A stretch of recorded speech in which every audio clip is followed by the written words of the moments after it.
West ইন্ডিজের বিপক্ষে 2 ম্যাচের টেস্ট সিরিজে ড্র করেছিল টাইগাররা। এবার ওয়ানডে সিরিজের মিশন শুরু করবে বাংলাদেশ।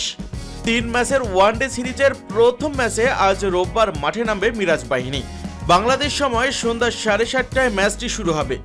এই ম্যাচে বেশ কয়েকটি পরিবর্তন দেখা যাবে বাংলাদেশ জাতীয় ক্রিকেট দলের একাদশে, কারণ ইনজুরির কারণে অনেক আগেই সিরিজ থেকে ছিটকে গেছেন নিয়মিত অধিনায়ক নাজমুল শান্ত, অভিজ্ঞ মুশফিকুর রহিম আর তরুণ তাওহিদ হৃদয়।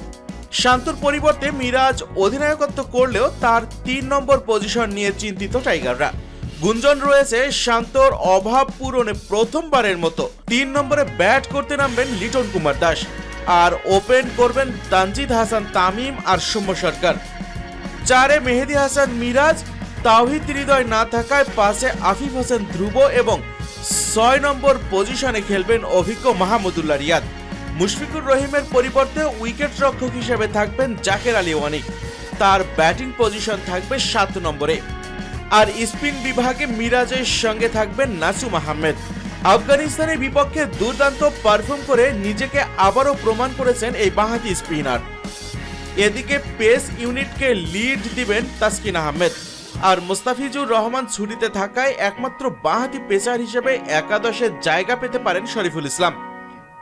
তবে তৃতীয় পেসার হিসেবে একজনকে বেছে নিতে কঠিন পরীক্ষা দিতে হবে টাইগার টিম ম্যানেজমেন্টকে, কারণ টেস্টে দুর্দান্ত পারফর্ম করা নাহিদ রানা আর সদ্য শেষ হওয়া গ্লোবাল সুপার লিগে আলো ছড়ানো তানজিম সাকিবের মধ্যে একজনকে বেছে নিতে হবে। কিন্তু ওয়ানডেতে অভিজ্ঞতার দিক থেকে এগিয়ে তানজিম সাকিব, সেক্ষেত্রে তাকে নিয়েই একাদশ সাজাতে চাইবে টিম ম্যানেজমেন্ট। এবার চলুন জেনে নেওয়া যাক বাংলাদেশের প্রথম ওয়ানডেতে সম্ভাব্য সেরা একাদশে কারা কারা থাকতে পারেন। তানজিদ হাসান তামিম, সৌম্য সরকার, লিটন কুমার দাস, মেহেদী হাসান মিরাজ, মাহমুদুল্লাহ রিয়াদ, জাকের আলী ওয়ানিক, আফিফ হোসেন ধ্রুব, নাসুম আহমেদ, তাসকিন আহমেদ, শরীফুল ইসলাম এবং তানজিম হাসান সাকিব। কিন্তু দর্শক মণ্ডলী, আপনাদের কাছ থেকে জানতে চাইবো আজ প্রথম ওয়ানডেতে বাংলাদেশের সেরা একাদশে আপনারা কোন কোন ক্রিকেটারকে দেখতে চান। আপনাদের মতামতটি জানিয়ে দিন ইউটিউব চ্যানেল মিক্সার ওয়ার্ল্ডকে।